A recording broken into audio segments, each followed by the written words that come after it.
Aphorism 248। प्रश्न है, औषधि की शक्ति को किस प्रकार बढ़ाया जा सकता है। इस प्रश्न के उत्तर में डॉक्टर हनीमैन साहब फरमाते हैं, इस लक्ष्य या उद्देश्य की प्राप्ति के लिए हम औषधि के जल को 8 या 10 बार जोर से हिला हिलाकर उसकी शक्ति को बढ़ा लेते हैं और फिर इसका एक या एक से अधिक चम्मच बढ़ाकर रोगी को देते हैं। पुरानी बीमारियों में हर रोज या एक दिन का अंतर देकर रोगी को एक ऐसी ही खुराक देते हैं। नई बीमारियों में 2 से लेकर 6 घंटे के अंतर पर या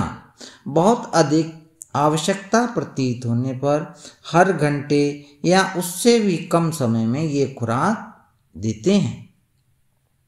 सावधानी के साथ चुनी गई औषधि का असर कई महीने तक रोगी के शरीर पर रहता है तथा जरूरत होने पर पुरानी बीमारी के इलाज में इसका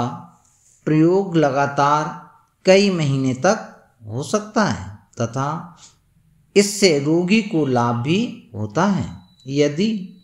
1 या 2 सप्ताह में औषधि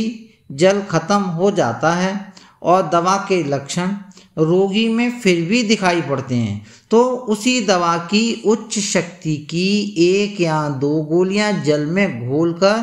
फिर शीशी में भर लेनी चाहिए और उस समय तक ये क्रिया दोहरानी चाहिए जब तक रोग घटने न लगे और रोगी के शरीर में दूसरे रोग के लक्षण न उभर आए। यदि ये लक्षण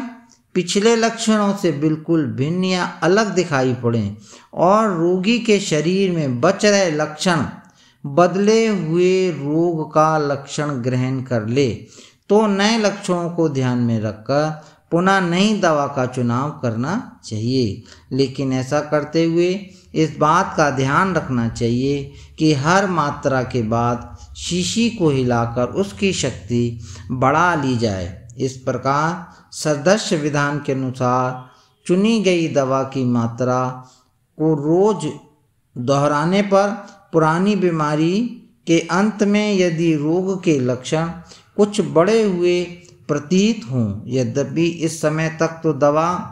से उत्पन्न कृत्रिम रोग के लक्षण ही शरीर में शेष रह जाते हैं, तो औषधि की मात्रा घटा देनी चाहिए और दवा को दोहराने के बीच का समय भी बढ़ा देना चाहिए। इससे भी बेहतर ये होगा कि कुछ समय के लिए औषधि का प्रयोग रोक दिया जाए, क्योंकि ऐसा करने से ये पता लग जाएगा कि बिना दवा खाए भी रोगी आरोग्य की दिशा में प्रगति कर रहा है या नहीं। सदस्य विधान के अनुसार चुनी गई औषधि का बहुत अधिक प्रयोग करने के कारण जो लक्षण प्रकट होते हैं वे सभी लक्षण दवा बंद करते ही स्वतः नष्ट हो जाएंगे। इसी तरह यदि सदस्य विधान के अनुसार तैयार की गई दवा की एक छोटी सी गोली अल्कोहल मिले जल में घोलकर रोगी को सूंघा दी जाए, मृदु उपचार में कभी कभी ये तरीका इस्तेमाल होता है, तो हर बार रोगी को दवा सुंघाने से पहले शीशी को अच्छी तरह हिला लेना चाहिए। डॉक्टर सरपाल होम्योपैथी, कृपया आप हमारा चैनल लाइक कर लें, सब्सक्राइब कर लें और अपने कमेंट्स हमारे कमेंट्स बॉक्स में ज़रूर लिखें।